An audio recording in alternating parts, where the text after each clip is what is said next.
हरे कृष्णा। सभी को दंडवत प्रणाम। ओम नमो भगवते वासुदेवाय। ओम नमो भगवते वासुदेवाय। ओम नमो भगवते वासुदेवाय। नारायणं नमस्कृत्य नरं चैव नरोत्तमं देवी सरस्वतीं व्यासं ततो जयमुदीरये। नष्टप्रायेषु अभद्रेषु नित्यं भागवत सेवया भगवत उत्तम श्लोके भक्तिर्भवति नैष्टिके। ओम कृष्णाय वासुदेवाय देवकी नंदनाय च नंद गोप कुमाराय गोविंदाय नमो नमः। हरे कृष्णा। सभी को दंड प्रणाम। Thank you for the. Hare Krishna माता जी, thank you so much. Srila Prabhat की जय, श्रीला व्यास देव की जय, भागवतम पुराण की जय, आसे भक्तों की जय, गुरु महाराज की जय। सो अभी हम जो कर रहे हैं कैंटो 2 का चैप्टर 5 का और 26 श्लोका 27, 28, 29 ये एक साथ ही है ये श्लोका। इसका हम उच्चारण एक साथ करेंगे, पर इसका एक्सप्लेनेशन आज संभव पूरा नहीं हो पाएगा, इसको हम कल टेक फॉरवर्ड करेंगे।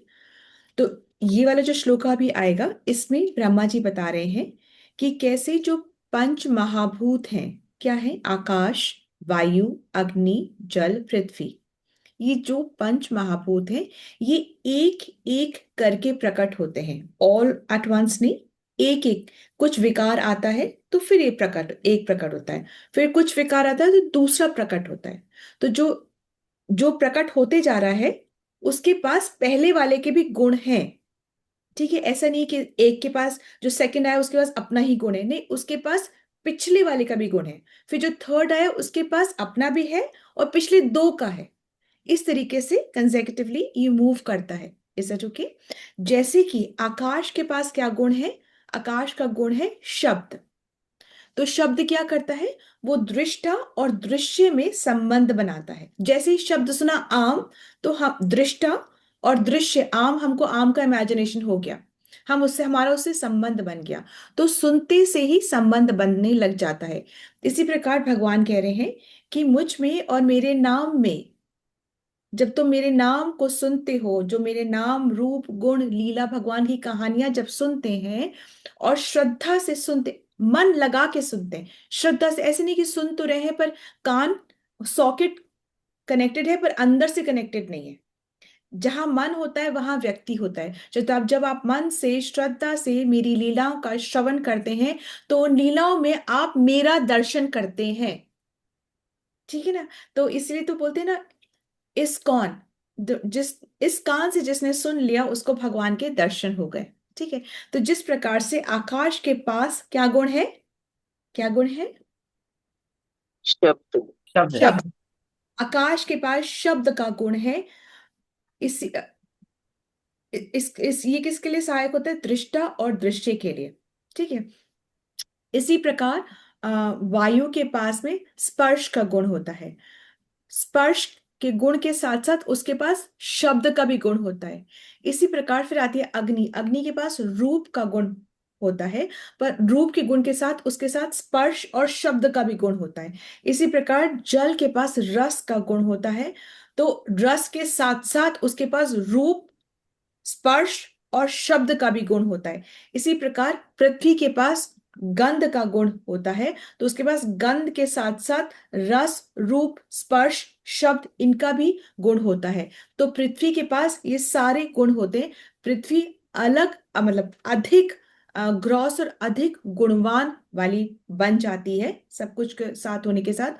और आकाश जो होता है वो सबसे सूक्ष्म महाभूत माना जाता है। ठीक है? तो इस तरीके से ये होता है। अब हम इसको श्लोका को हम पढ़ेंगे। ये श्लोका बहुत बड़ा है, परंतु इसका उच्चारण हम पूरा करेंगे। समझने के लिए हम फर्स्ट वाला जो है उसको समझेंगे। So who has a shloka reading service? माता जी मेरी सर्विस। ठीक है माता जी। So we will be with me माता जी। नभो अथ विकुर्वाणा भूत स्पर्शा गुणो निला परान वयाज शब्द वांछा प्राण ओजा सहो बलम। इसको हम पहले करेंगे एक बार। नभो नभसो अथ विकुर्वाणा भूत स्पर्शा गुणो निला परान वयाज शब्दवांशा प्राण ओजास हो बलम। यस माता जी, इतना माता सब। जी साथ में ठीक है, मैं नभो। हाँ ऐसा करें, एक एक line I do and then आप करेंगे साथ साथ, ऐसा करें। हाँ ठीक है, जी। परफेक्ट। न नभसो अथ विकुर्वाणात् नभसो अथ विकुर्वाणात् भूत स्पर्श गुणो निल भूत स्पर्शा गुणो नील परान्वयात् शब्दवांश परान्वयाच शब्दवांशा प्राण ओजास हो बलम। प्राण ओजास हो बलम। वायोरपि विगुणवानात् वायोरपि विकुर्वाणात् काल कर्म स्वभावत काल कर्म स्वभावत उत्पद्यते जो वे उत्पद्यते तेजो वै रूप रूप रूपवत् स्पर्श शब्दवत् रूपवत् स्पर्श शब्दवत् तेजसस्तु विकुर्वाणात् तेजसस्तु विकुर्वाणात् असीत अम्भोरसात्मकम् असीद अम्भो रसात्मकम् रूपवत् स्पर्शवच्च रूपवत् स्पर्शवच्चा अम्बो कोशवच् परान्वयात् अम्भो घोषवच् परान्वयात् विशेष अस्तु विकुर्वाणात् विशेषस्तु विकुर्वाणात् अम्ब गन्ध वाणभूत अन्धभसो गन्धवानभूत् अम्ब गन्ध वाणभूत अम्भ गन्धवानभूत् परान्वाय स्पर्श परान्वायद रसस्पर्श परान्वायत् रसस्पर्श शब्द रूप गुणान्वन्ति शब्दरूप गुणान्वन्ति गुणान्वित सॉरी माता जी, शब्द रूप गुणान्वित। शब्दरूप गुणान्वित। थैंक यू माता जी, थैंक यू सो मच। तो इसके अंदर में नभसु अथ विकुर वाणात, नभ मतलब, सॉरी पहले हिंदी ट्रांसलेशन हम लेते हैं। हिंदी ट्रांसलेशन ले लो माता जी। हरे कृष्णा माता जी। पूरा ही क्योंकि आकाश क्योंकि आकाश रूपांतरित होता है, अतः स्पर्श गुण से युक्त वायु उत्पन्न होती है, और पूर्व परंपरा के अनुसार वायु शब्द तथा वायु के मूलभूत तत्वों अर्थात इंद्रिय अनुभूति, मानसिक शक्ति तथा शारीरिक बल से भी पूर्ण होती है। काल तथा प्रकृति के साथ ही जब वायु रूपांतरित होती है तो अग्नि उत्पन्न होती है, और यह स्पर्श तथा ध्वनि का रूप धारण करती है। चूंकि अग्नि भी रूपांतरित होती है, अतः जल प्रकट होता है जो रस तथा स्वाद से पूरित होता है। परंपरा अनुसार यह भी रूप स्पर्श तथा शब्द से परिपूर्ण होता है, और जब यही जल अपनी नाना रूपता सहित पृथ्वी में रूपांतरित होता है तब वह सुगंधमय प्रतीत होता है, और परंपरा के अनुसार यह रस स्पर्श शब्द तथा रूप के गुणों से पूरित हो उठता है। हरे कृष्ण माता जी, दंडक पड़ती। हरे कृष्ण माता जी, दंड प्रणाम। इसको हम देखते हैं। नभसो अथ विकुर वाणात, मतलब नभ मतलब आकाश, आकाश मतलब फिर काल के प्रभाव से जो उसमें परिवर्तन होता है, सब में परिवर्तन काल के प्रभाव से। जब नीचे गैस जल रही है, जब नीचे अग्नि है, तो जो उस पे जो रखा हुआ है उस पे परिवर्तन आते जाएगा, है ना, आते जाएगा, ये बात है। इसी प्रकार जब काल है तो जब आकाश में जो परिवर्तन होता है, भूत स्पर्श गुणों नीला, तो उससे अ, उससे क्या उत्पन्न होती है, वायु, स्पर्श से युक्त वायु उत्पन्न होती है, मतलब वायु के पास में स्पर्श होता है। फिर पराण वयाच शब्द वांछा, आकाश के गुण शब्द भी वायु में होते हैं। और प्राण ओज सहो बलम, वायु हमें क्या प्रदान करती है, चार चीजें प्रदान करती है।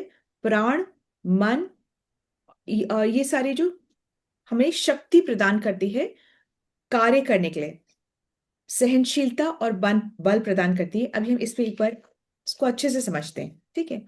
तो इसमें हमने ये तो देख ही लिया कि ब्रह्मा जी बता रहे हैं कि जो पंच महाभूत है उसमें जो आकाश पहले आता है, वायु, आकाश वायु अग्नि जल पृथ्वी जो आते हैं, ये स्टेप बाय स्टेप आते हैं। आकाश के पास एक गुण होता है जो कि शब्द होता है। ये आकाश के पास इसको ये गुण मिलता है। इसी प्रकार जो वायु है, ये सारा कैसे हो रहा है, क्रम कैसे बन रहा है, काल की वजह से क्रम बन रहा है। तो जो वायु है, वायु के पास में स्पर्श एज अ गुण उसको मिलता है, पर उसके पास स्पर्श के साथ साथ शब्द भी होता है, जो कि आकाश का गुण था, वो भी गुण उसको मिलता है। उसके बाद अग्नि, अग्नि को कौन सा गुण मिलता है, रूप का गुण मिलता है। जब रूप का गुण मिलता है तो उसके पास वायु का स्पर्श और आकाश का शब्द भी है। इसके बाद जल, जल को गुण मिलता है रस का। तो जल के पास अपना रस का गुण है, पर इसके पहले अग्नि का रूप वाला गुण और वायु का स्पर्श वाला गुण और आकाश का शब्द वाला गुण भी है। इसके बाद है पृथ्वी, पृथ्वी को गुण मिलता है गंध का। तो गंध, गंध मिलता है, पर उसके पास जल का रस भी है, तो अग्नि का रूप भी है, तो वायु का स्पर्श भी है, तो आकाश का शब्द भी है। इसी प्रकार से जो पृथ्वी जो है वो बहुत ग्रॉस है, मतलब और बहुत सारे गुण वाली है। और आकाश जो है उसके पास वो बहुत सूक्ष्म है, और वो फर्स्ट एलिमेंट है महाभूत का। और उसके पास एक जो गुण है वो है शब्द का गुण। ठीक है। अब जैसे हमने कहा कि वायु के बारे में जो बात करी, तो वायु चार प्रकार के अ, हमारे को चार प्रकार के एलिमेंट्स देती है, मतलब चार प्रकार की शक्ति देती है। तो क्या क्या वायु के साथ क्या चार शक्तियां बनी हुई होती हैं, वो होती है कि एक तो प्राण शक्ति, एक ओज शक्ति, एक सह, और एक बलम। इसका क्या मतलब हुआ, प्राण शक्ति मतलब जीवन की शक्ति। ओज मतलब क्या होता है, ओज मतलब होता है कि जैसे प्राण शक्ति भी एक्चुअली में पांच प्रकार के प्राण होते हैं। ठीक है, इसको हम एक बार समझेंगे कि पहले हम प्राण चलिए समझते हैं। ठीक है, अभी हमने क्या बोला कि वायु चार प्रकार की शक्तियां देती हैं। Is that okay? वायु चार प्रकार की, पहले बताओ आकाश क्या कर रहा था, आकाश के पास क्या गुण है? स्पर्श, हाँ, आकाश के शब्द, शब्द। अहंकार था उसका। शब्द, हाँ, शब्द, शब्द, हाँ हाँ। आकाश जो है, जिसको कि आप आसमान भी बोलते हैं बोलती हुई लैंग्वेज में, आकाश मतलब स्पेस, मतलब ईथर। जो इस कमरे में जो दिख रहा है वो आकाश है। बाहर चले जाओगे तो ये आसमान आप इसलिए बोलते हो क्योंकि आपको इसके अंदर में सूरज, चांद और ये सब भी दिख रहे हैं, एटमॉस्फेयर ये सब दिख रहा है, और आप उसको नीला भी मान लेते हैं। ठीक है, आकाश बोलो, आसमान बोलो, एक ही है। उसके पास कौन सा गुण है? शब्द, शब्द। शब्द, शब्द के गुण की वजह से ये वॉइस ट्रैवल कर पा रही है। ठीक है, उसी से ट्रैवल कर पा रही है। तो इससे क्या होता है, इससे ये होता है कि दृष्टा और दृश्य में संबंध बनता है। ये क्लियर था? इतना तो क्लियर ही है ना? ठीक है। अभी हम सेकंड एलिमेंट क्या आया, फर्स्ट एलिमेंट आकाश था, सेकंड एलिमेंट क्या है? सेकंड एलिमेंट है आपका वायु। Okay, air, air. ओके, तो सेकंड एलिमेंट है आपका वायु। वायु क्या दे रहा है आपको? चार शक्तियां दे रहा है। अरे एक वो क्या चार शक्तियां हैं, एक है प्राण, एक है ओज, एक क्या है सहनशीलता, और एक बलम। क्या है ये? पहले हम प्राण के बारे में बात कर लें, पहले हम प्राण के बारे में बात कर लें। Yes, no? यस, पहले प्राण के बारे में बात करते हैं। तो प्राण एक्चुअली पांच प्रकार के होते हैं। जैसे कि हम बोलते हैं ना, प्राणवायु, प्राण, अपान, समान, उदान और व्यान, व्यान। ठीक है, तो प्राण क्या है? वो श्वास लेने और छोड़ने की, जो हृदय और छाती में ये होती है, ये प्राण जो वायु है, ये सांस लेना और छोड़ना और जीवन शक्ति का संचालन करना। ठीक है। अपान वायु क्या है? अपान वायु क्या है? अपान वायु मतलब ये नाभि के और उसके निचले हिस्से में ये कार्य करती है। क्या? जैसे मल मूत्र त्यागना, प्रसव, एक्सेट्रा एक्सेट्रा, इसके नाभि के नीचे हिस्से का ये कार्य करती है। समान क्या होता है? समान नाभि क्षेत्र में ये कार्य करती है, ठीक है। यहाँ पर ये स्थित होती है, जैसे भोजन का पाचन करना और पोषक तत्वों को इधर उधर वितरण करना, ये समान वायु है। फिर उदान क्या है? उदान जो वायु है वो कंठ एरिया में होती है। तो जैसे बोलना है, निगलना है, और इवन जो बर्पिंग है, ये सब जो होता है ये इधर की जो एरिया है यहाँ पे काम करती है। ये आपको एक्स्ट्रा बताया जा रहा है, इसके अंदर में नहीं है, सो ऐसे आपको थोड़ा सा एक्स्ट्रा बताया जा रहा है। और इवन मृत्यु के समय ये जीवात्मा को शरीर से बाहर निकालने का भी कार्य करती है। कौन सी? उदान वायु। लास्ट वायु क्या है? व्यान वायु। ये पूरे शरीर में रक्त का संचार करती है, और नसों और मांसपेशियों में ऊर्जा का संचार करती है, ठीक है। तो ये प्राण वायु के कार्य हैं। समझ गया क्या? प्राण, अपान, समान, उदान, व्यान। मतलब प्राण मतलब प्राण वायु मतलब जो एनर्जी है वो क्या करती है? सांस लेना और छोड़ना। अपान मतलब जो अपान मतलब क्या? जो नाभि के जो नीचे का जो एरिया है उसमें ये शक्ति प्रदान करती है। फिर समान वायु क्या है? ये डाइजेशन का काम करती है। उदान वायु क्या है? ये इधर कंठ के एरिया की में शक्ति प्रदान करती है। और उसके बाद में व्यान वायु क्या है? ये पूरे शरीर में रक्त का संचार करती है, और जो शक्ति का संचार पूरे शरीर में ये करती है। तो ये प्राण वायु इस तरीके से बहुत इंपॉर्टेंट है। जैसे आकाश एलिमेंट बहुत इंपॉर्टेंट है, ये वायु एलिमेंट भी बहुत इंपॉर्टेंट है। इसके अंदर में 4 शक्तियां हैं। फर्स्ट, प्राण के बारे में हमने डिस्कस कर लिया। सेकंड क्या है? ओज। ओज शक्ति। ओज शक्ति क्या है? कि जब जैसे आप एक स्वस्थ प्राणी है और एक अस्वस्थ प्राणी है, इसमें आप उसको देख करके आप बता सकते हो कि उसके चेहरे की चमक कुछ और होती है। समझ में आ रहा है कि इसकी इम्यूनिटी पावर स्ट्रांग है। समझ में आ रहा है कि इसका मेंटल स्टेबिलिटी भी है। मतलब ये सब चीज को, ओज मतलब ये सब चीज को कवर करती है। मतलब कि फिजिकल, उसके बाद में अंदर की इम्यूनिटी पावर और मेंटल पावर, मेंटल स्टेबिलिटी, इन सबको ये बताती है। कौन बताती है? ओज। ये ये वायु, मतलब ये वायु के अंदर ये एलिमेंट आ रहे हैं। कौन से एलिमेंट आ रहे हैं? प्राण, ओज, सह और बल। तो जो हेल्दी जो लिविंग बीइंग है उसके अंदर में टॉलरेशन की पावर, टॉलरेट करने की पावर, सहन शक्ति भी अधिक मात्रा में पाई जाती है। और उसके अंदर शारीरिक बल भी अधिक मात्रा में पाया जाता है बनस्पत उसके जो कि बीमार है, अस्वस्थ है, मेंटली स्टेबल नहीं है, उसकी इम्यूनिटी बहुत वीक है, तो उसका ओज भी कम होगा। मतलब चेहरे की चमक ये सब भी कम होएगी। तो ये सब सभी कुछ बहुत इंपॉर्टेंट है। अब हमारा जो शरीर है वो अगर हम देखें और भी ओज शक्ति और इसको पहचानने के लिए, हमारे जो शरीर है वो 5 कोशों से, मतलब 5 लेयर से बनता है, ठीक है। सो जो फर्स्ट लेयर है जो कि हमको दिखती है, बाकी की 4 लेयर्स एक्चुअली दिखती भी नहीं है, ठीक है। जो फर्स्ट लेयर हमको जो दिखती है वो है अन्नमय कोश। सेकेंड लेयर है प्राणमय कोश। थर्ड लेयर है मनोमय कोश। फोर्थ लेयर है विज्ञानमय कोश। फिफ्थ लेयर है आनंदमय कोश। रिपीट करना है, अगर आप नोट ले रहे हैं तो रिपीट करना है। फर्स्ट लेयर जी है माता। फर्स्ट लेयर है अन्नमय कोश। सेकेंड लेयर है प्राणमय कोश। थर्ड लेयर है मनोमय कोश। फोर्थ लेयर है विज्ञानमय कोश। और फिफ्थ लेयर है आनंदमय कोश।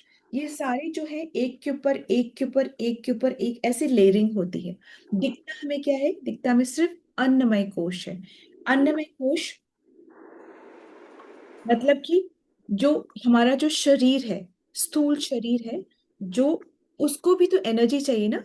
तो वो एनर्जी अन्न से प्राप्त जो कर लेता है, भोजन से जो एनर्जी प्राप्त कर लेता है, जैसे कि हड्डियां हैं, मांस है, रक्त है, त्वचा है, बाल है, ये सब भोजन से शक्ति प्राप्त करते हैं। तो ये क्या है? इसको कहते हैं अन्नमय कोश। ये ग्रॉस बॉडी का जो है ना वो वाली बात हो रही है। फिर इसके सेकंड आता है प्राणमय कोश। प्राणमय कोश मतलब कि जीवन शक्ति। अगर प्राण ही निकल जाएंगे शरीर तो रहेगा पर व्यक्ति जीवित नहीं रहता है।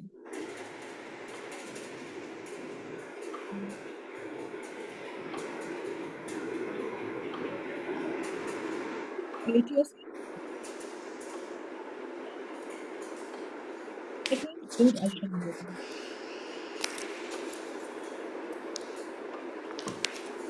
Aisha Nandita, can you please mute yourself? Thank you माता जी, थैंक यू। सो हमारा जो शरीर है वो 5 कोशों से बना होता है, 5 लेयरिंग्स होती हैं। हर लेयर किसी पे टिका है और किसी से बना है। तीनों ही बात ध्यान से सुनिए कि हमारा शरीर के 5 लेयर्स हैं और हर लेयर किसी दूसरे लेयर पे टिका हुआ है और से किसी पदार्थ से बना हुआ है। ठीक है। फर्स्ट जो हमें दिखाई देता है वो है अन्नमय कोश। अन्नमय कोश यानी कि वो अन्न से शक्ति प्राप्त करता है, यानी कि वो शरीर है। शरीर की हड्डियां, रक्त, मांस, त्वचा, बाल, ये सारे अन्न से शक्ति प्रदान करते हैं, इसलिए इसको अन्नमय कोश कहा जाता है। ठीक है। इसके नीचे क्या है? प्राणमय कोश। प्राणमय कोश मतलब क्या होता है? ये वो जीवन शक्ति है कि अगर ये शक्ति, ये प्राण शक्ति ही निकल जाए तो शरीर तो दिखेगा परंतु वो जीवित नहीं है। इसके नीचे क्या होती है? मनोमय शक्ति, मनोमय कोश। मनोमय कोश, मनोमय कोश मतलब मन की कवरिंग। लास्ट में किसको कवर कर रहा है ये आप बताना। अभी आप सुनते जाओ कि अन्नमय कोश जो है प्राणमय को कवर कर रहा है, प्राणमय जो है वो मनोमय को, मन को कवर कर रहा है। ठीक है। मन, मन मतलब मन की कवरिंग। इस मन से हम क्या करते हैं? थिंकिंग, विलिंग, है ना, फीलिंग, ये करते हैं। यानी कि हम सोचते हैं, हम इच्छा करते हैं, हम इमेजिन करते हैं, हम किसी को पसंद ना पसंद करते हैं, हम सुख और दुख भी यही फील करते हैं। ठीक है। तो इसका मन का ये कार्य होता है थिंकिंग, विलिंग और फीलिंग। इसी से हम सोचते हैं, हम इच्छा करते हैं, हम कल्पना करते हैं, हम चीजों को पसंद नापसंद करते हैं। सुख दुख का भी अनुभव अनुभव हम अपने मन से करें। मन को अच्छा नहीं लग रहा, मेरा मन कर रहा है, ये सब हम मन से करते हैं। इसके नीचे आता है विज्ञानमय। विज्ञानमय मतलब कि बुद्धि, मतलब कि इंटेलिजेंस, जैसे कि अभी श्रुति माता जी जो बात कर रहे थे वो इंटेलिजेंस। इसमें कोई वो नहीं है कि इतनी डिग्रियां, इंटेलिजेंस ना, विजडम जिसको कहते हैं वो। इससे हम क्या करते हैं? अपनी विजडम से हम निर्णय लेते हैं, डिसीजन मेकिंग करते हैं। बुद्धि से ही करते हैं ना, डिसीजन मेकिंग करते हैं। सही है, ये गलत है, कौन बता रहा है? ये हमारी बुद्धि हमें बता रही है। हम तर्क करते हैं, है ना, आर्ग्यू करते हैं, पॉइंट को प्रूव करते हैं, अपने ओपिनियंस को बताते हैं। तो ये क्या है? ये विज्ञानमय कोश है। इसके नीचे क्या आता है? आनंदमय कोश। आनंद मतलब ये सूक्ष्म, बहुत मतलब बहुत ही सूक्ष्म अनुभव है। ठीक है। बहुत ही अंदर, डीपर लेवल का अनुभव है आनंदमय कोश। तो एक्चुअली में आनंदमय क्या है? ये है परमात्मा। इसके ऊपर क्या है? विज्ञानमय, ये है आत्मा एक्चुअली। इसके ऊपर मनोमय, ये हमारा मन है। इसके ऊपर प्राणमय, ये हमारी प्राण शक्ति है। इसके ऊपर अन्नमय कोश, ये हमारा शरीर है, जो स्थूल शरीर है वो है। ये समझे आप?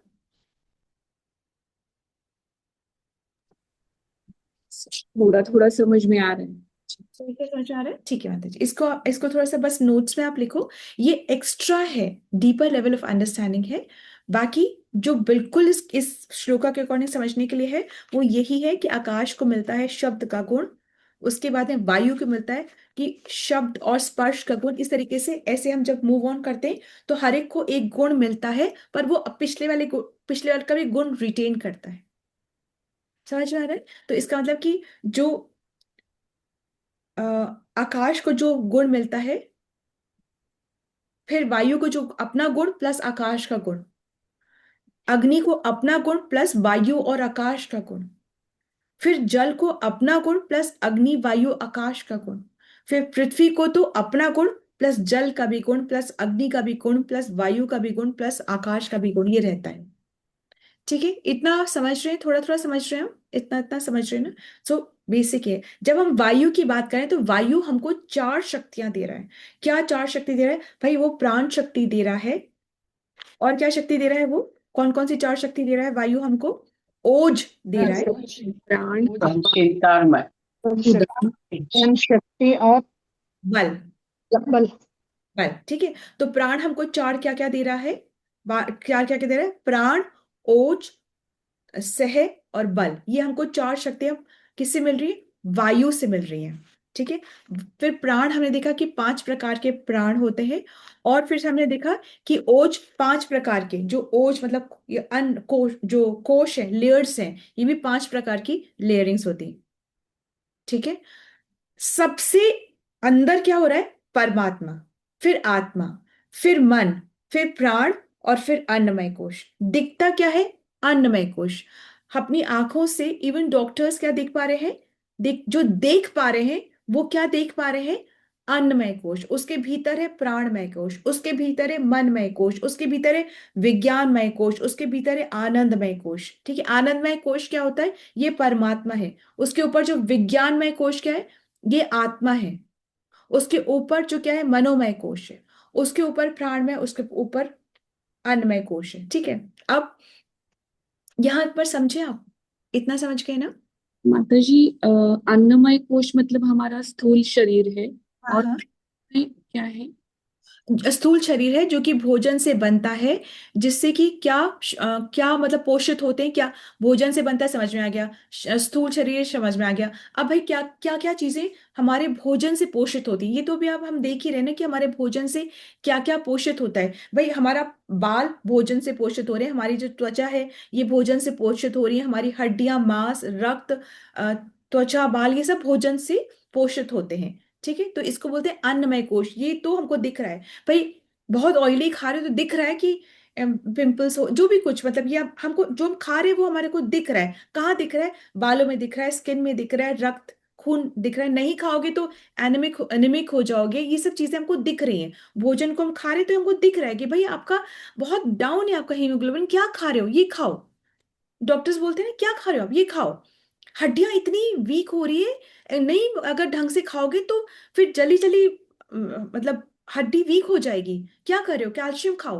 मतलब यही तो बात हो रही है ना। खाने से क्या पोषित हो रहा है? ये सब हमारा शरीर पोषित हो रहा है। ठीक है। इसके फिर उसका दे प्राण क्या है? प्राण भाई जीव शक्ति है। इससे क्या पोषित? अरे भाई प्राण ही नहीं रहेगा तो शरीर जीवित ही नहीं रहेगा ना, खत्म हो जाएगा। प्राण शक्ति। इसके बाद की मन। मन मतलब मेंटल स्टेबिलिटी। हमको हो सकता है इंसान दिख रहा है तुमको, चलता फिरता, खाता पीता, हट्टा कट्टा दिख रहा है, पर हो सकता है इसकी जो अंदर की जो लेयर है ना, थर्ड लेयर जो है, मन की जो कवरिंग है, एक्चुअली कवर किसको करें? परमात्मा, फिर आत्मा, उसको मन मतलब आत्मा को कवर जो कर रहे हैं, इस वो लेयरिंग की बात हो रही है।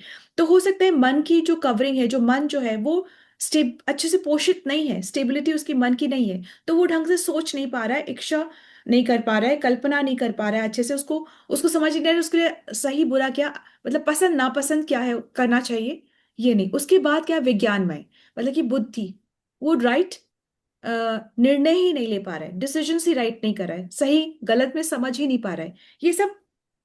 और लास्ट में क्या है? लास्ट में परमात्मा। ये सब one on top of the other, on top of the other, on top of the other, on top of the other. ठीक है। समझ गए आप? ये इसके लिए सब यस बोलेंगे तो एक और डिफिकल्ट चीज बताऊंगी। यस बोल लो जल्दी से। यस यस बताइए। अब यस बोल दिया तो अब आप ये सुन लो कि जो अन्नमय कोश जो है ना, ये किससे बनता है? भाई भाई किसी से तो बनेगा ना। दे रहा है, बहुत अच्छी बात है। अब ये अन्नमय कोश जो लेयरिंग है, पोषित उससे हो रहा है, पर बन किससे रहा है? पृथ्वी, जल और अग्नि से बन रहा है। इसको आप लिख लो, बाद में सोचेंगे इसको। पृथ्वी, जल और अग्नि से बनता है। किस पे टिका है ये अन्नमय कोश? किस पे टिका हुआ है भाई? ये फोन इस हाथ पे टिका हुआ है। ठीक है। अब ये अन्नमय कोश किस पे टिका हुआ है? ये पृथ्वी, जल और अग्नि से बनता है, उस पे टिका हुआ है। बस आप इतना सा लिख लो बस। प्राणमय कोश किस पे टिका हुआ है? ये वायु और आकाश से बनता है।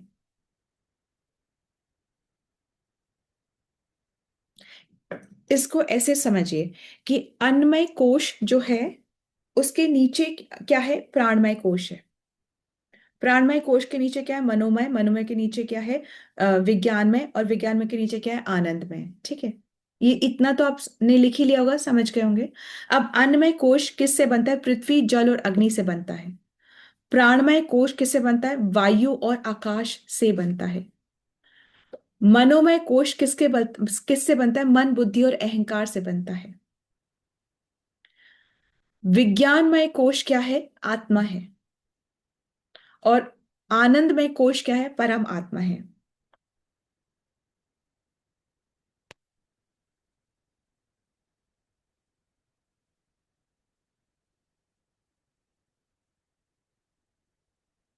सब एक के ऊपर एक टिका हुआ है, परंतु दिखता केवल अन्नमय कोश है। तो इसी तरीके से हमें अपने जीवन को एक्चुअली में जीना है। सबसे ज्यादा इंपॉर्टेंस किसको दे रहे हैं? आकाश।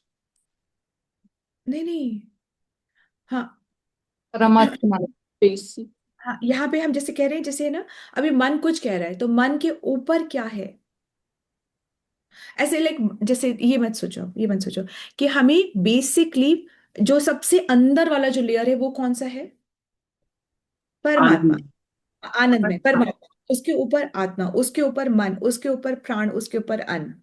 ठीक है, ये सा ऐसे इस वाली लेयरिंग से हमारा जो सब कुछ चल रहा है, सब कुछ इस तरीके से बना हुआ है। ठीक है, अगर सोचो कि मन कहता है कि जल्दी मत उठो, बुद्धि कहती नहीं नहीं शास्त्रों की सुनो, शास्त्र कहते हैं कि हमें जल्दी ब्रह्म मुहूर्त में उठना चाहिए, तो ये निर्णय कौन लेगा कि जल्दी उठे या नहीं ना उठे? ये हमारे विज्ञानमय कोश जो है, जो आत्मा है, वो निर्णय लेती है कि हमें क्या करना है। ठीक है, इसको अभी आप मत समझिए, इतना गहरा में मत जाइए, बस आप यहीं पर ही इसको रहिए। इतना तक तो हम समझ गए हैं, इसमें समझने में कोई डिफिकल्टी नहीं है। ठीक है, इसके बाद का हम कल समझेंगे। ठीक है, इज इट ओके? हम समझ गए इस बात को? जी माता जी, माता जी। थोड़ा थोड़ा समझ में आया है। ठीक है, हमको बस इतना से समझना है कि आकाश के पास एक गुण है, वो क्या गुण है? शब्द का गुण है। उससे क्या होता है? दृष्टि, मतलब अ, दृष्टा और दृश्य में संबंध बनता है। भाई जब बोलेंगे नहीं तो आप सुनेंगे क्या? सुनेंगे नहीं तो समझेंगे क्या? समझेंगे नहीं तो फिर आप लॉस्ट नहीं रहेंगे।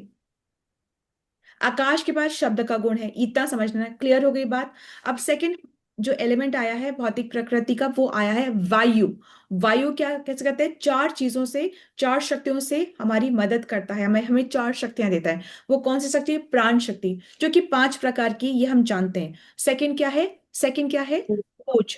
ओज हमको बता रहा है कि भाई, ओज हमें बता रहा है कि हमारा फिजिकल और हमारा अंदर का इम्यूनिटी और हमारी मन की जो बात है उसके बारे में बता रहा है कि जो जो बिल्कुल हेल्दी है वो फिजिकली भी आपको हेल्दी दिखेगा, उसकी इम्यूनिटी पावर ही मतलब समझ में आ रहा है स्ट्रांग है, उसका जो मन, जो मेंटल स्टेबिलिटी है वो भी बहुत स्ट्रांग है। तो मतलब बताया जा रहा है यहाँ पे कि हमारे 5 लेयर्स हैं, वो सहन भी अच्छे से कर सकता है, उसमें बल भी है। ये सब बताया जा रहा है किससे? ओज से। ठीक है, तो ये बता, और फिर क्या है? सह और बल है। अभी ओज को हम डिस्कस कर रहे थे, तो हमने डिस्कस करा कि हमारे शरीर में 5 कोश है, 5 लेयर्स हैं।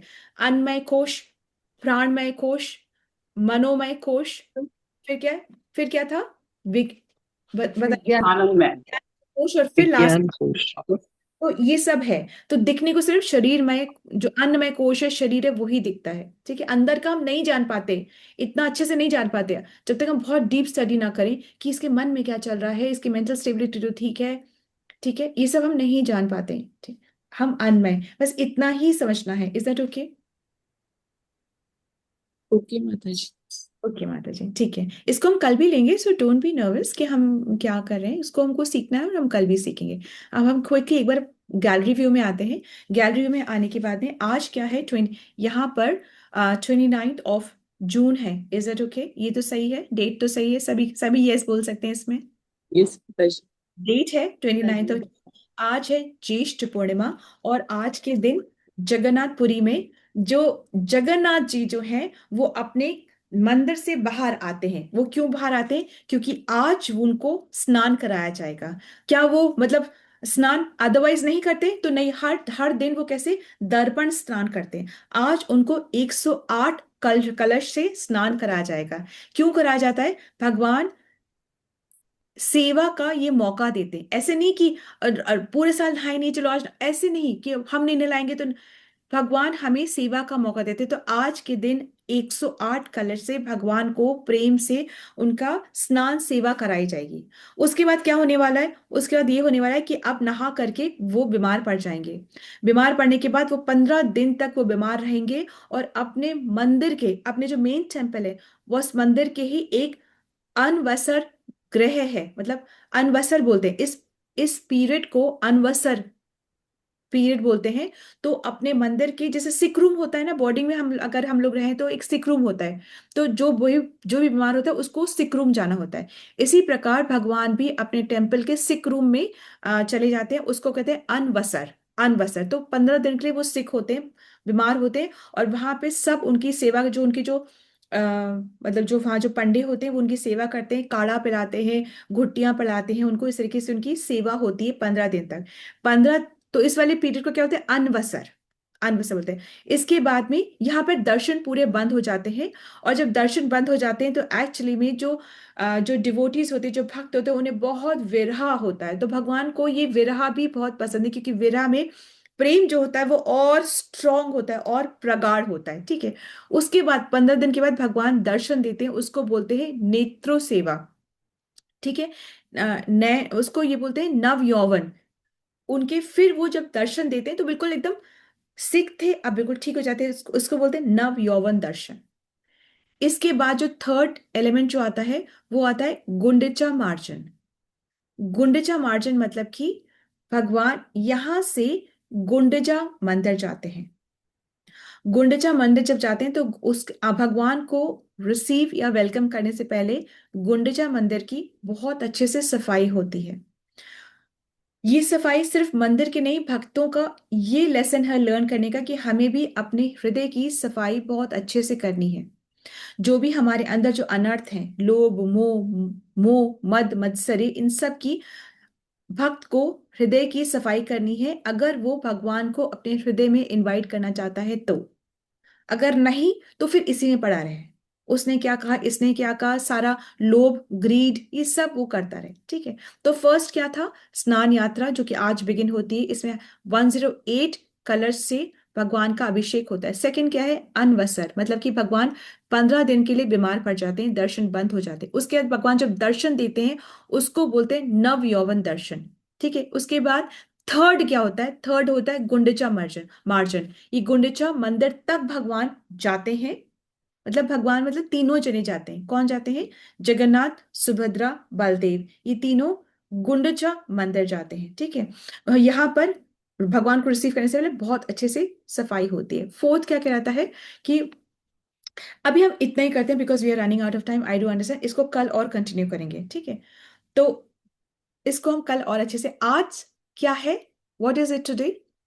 आज भगवान का स्नान यात्रा सेवा है। आज भगवान को 108 पॉट से नहलाया जाएगा। ठीक है।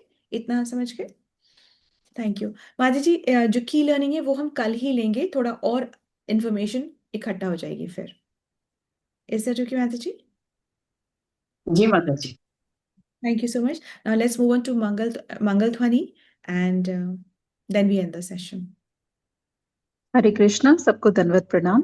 जय ओम विष्णु पदाय डिवाइन ग्रेस एसी भक्ति वेदांत स्वामी श्रीला प्रभुपाद की जय।